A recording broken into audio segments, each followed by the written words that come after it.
Good morning everyone. তো দেখো সকাল সকাল তো আমি আবার তোমাদের কাছে একটা নতুন ব্লগ আর নতুন দিন শেয়ার করতে চলেছি।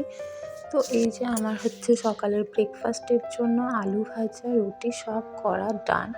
তো এখন গরম জল চাপিয়ে দিয়েছি, কারণ এখন তো উনুনে হচ্ছে, তাই সব কিছু অতটা তাড়াতাড়ি হবে না, একে একে সব কিছু হয়, তারপর তো ডিপেন্ড করছে উনুনের আঁচের ওপরে।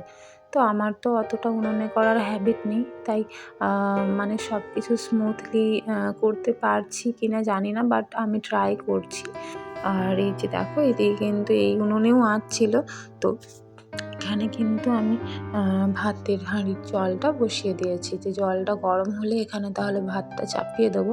আর যেহেতু উনুনের রান্না, সেহেতু কিন্তু সকাল থেকেই রান্নাবান্নার কাজ করতে শুরু করে দিই। আর এদিকে দেখো জল টল কিন্তু ভরে নিয়েছি, খাবার জলও ভরে নিয়েছি।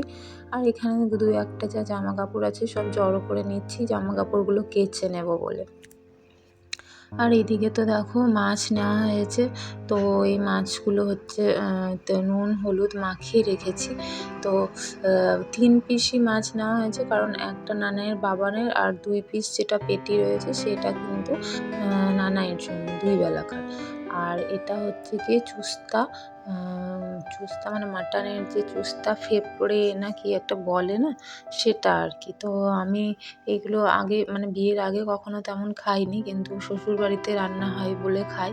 তো এই লাউটার সাইজ দেখো, এই লাউটা কিন্তু অনেকটা বড়।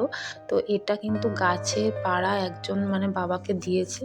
তো গাছের লাউ ওদের অনেকগুলো হয়েছিল, তাই দিয়ে পাঠিয়েছে। তো আমি বাবাকে বললাম, যখন নিয়ে এসেছো লাউটা, তাহলে কিন্তু একটা কাজ করো, চুস্তা নিয়ে চলে আসো, কারণ বাড়িতে কিন্তু মা বাবা লাউ চুস্তাটাই বেশি ভালো খায়।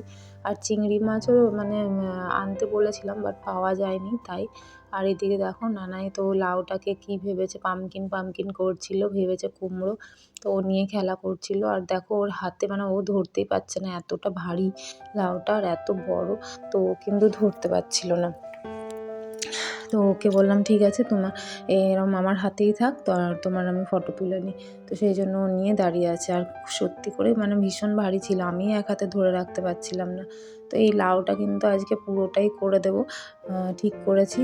আর জুসটা যেটা নিয়ে এসেছে সেটা কিন্তু 1 কেজি, মানে অনেকটা পরিমাণে, 2 বেলা খেয়েও অনেকটা বেঁচে যাবে, মানে এনাফ খাওয়ার পরে আবার পরের দিনের জন্যও যথেষ্ট বাঁচবে।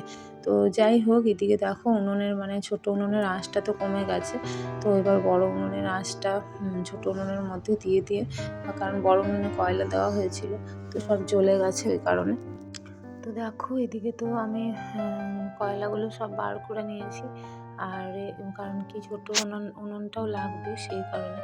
আর এদিকে বড় উনুনে যে কাঁচা কয়লা দেওয়া হয়েছিল সেগুলো তো সব জ্বলে গেছে, 1-2টো ছিল ছোটো গুলো, সেগুলো বার করতে খুব অসুবিধা হচ্ছিল, কারণ হচ্ছে যে আঁচটা এতটা বেশি না, হাতটা মনে হচ্ছে যেন গরম হয়ে যাচ্ছে পুরো, তো সেই কারণে।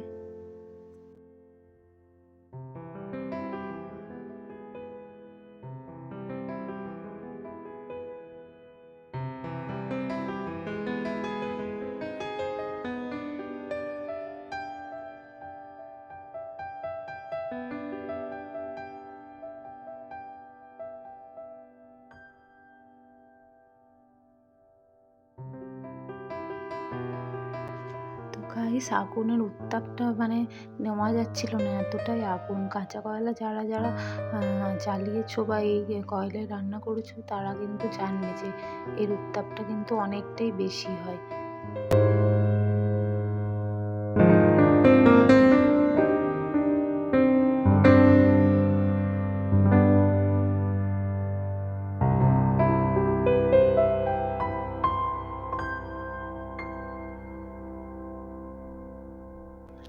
তো চলো, উনুন তো রেডি করে নিয়েছি, এবারে হচ্ছে রান্নাটাকে চাপাবো। তো এখানে লাউ আলু সমস্ত কাটা আছে, আর লাউয়ের খোসাগুলো কচি কচি ছিল বলে এগুলো ভেজে নেবো একটু। তো লাউ দিয়ে চুস্তা তোমাদেরও কতটা ভালো লাগে জানিও, আমার তো খুব ভালো লাগে। আমি আগে লাউও খেতাম না, আর টুস্টাও সেরকমভাবে খেতাম না। এই সব খাবার খাওয়া কিন্তু আমি শ্বশুরবাড়িতে এসেই শিখেছি। তো দেখো, আর এই লাউয়ের খোসা ভাজাটা খেতাম, তো কচি হলেই কিন্তু ভালো লাগে এটা।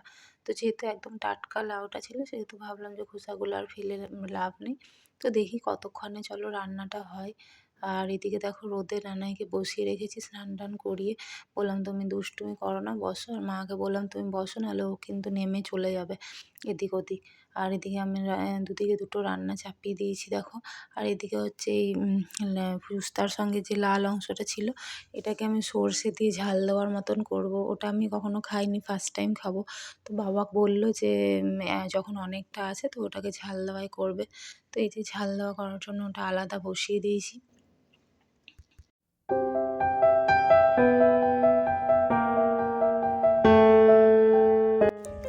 তো উনুনে রান্না করাটা তো ঠিক আছে, ওকে ফাইন, বাট এই ঘর ওই ঘর থেকে মানে জিনিসপত্র বারবার আনা, এটা একটু সমস্যা হয়ে দাঁড়িয়েছে। মানে উঠোনের ওই সাইডে হচ্ছে আমাদের রান্নাঘর, আর এদিকে এই কাঠের কাজ করার এই রুমটা, তো ওই জন্য একটু মানে দৌড়াদৌড়ি হয়ে যায় আর কি। তো যাই হোক, চলো রান্না বান্না খাওয়া দাওয়া সব তো করা টরা হয়ে গেছে। এবারে হচ্ছে বরের একটু প্রজেক্ট নিয়ে বসেছিলাম সন্ধেবেলা। মানে এই অ্যাসাইনমেন্টগুলো ওকে দিয়েছিল, তো এইগুলো আমাকে বলেছিল যে আমার টাইম নেই, তুমি একটু করে দিও। তো এটা আজকে 3-4 দিন ধরে লিখছি, এখনও পর্যন্ত শেষ হয়নি, কখন শেষ হবে জানি না। আর আজকে আমাকে শেষ করতেই হবে আজকালের মধ্যেই, কারণ কি ওর এক্সাম চলে এসেছে, এবার কিন্তু ওকে অ্যাসাইনমেন্টগুলো জমা দিতে হবে। আর এদিকে দেখো মা ওপরে এসেছে, মায়ের সাথে নানাই খুব খেলছে, আনন্দ করছে। তাই আমি বললাম মা তুমি একটু থাকো, ও খেলছে খেলুক। তো আমি এগুলো লিখে নিই, দিয়ে আমি লিখতে বসেছিলাম। আর এদিকে নানাই ততক্ষণ মানে আমাকে একটুখানি ডিস্টার্ব করছিল, ঠাম্মা আসার পর কিন্তু সেটা আর করেনি।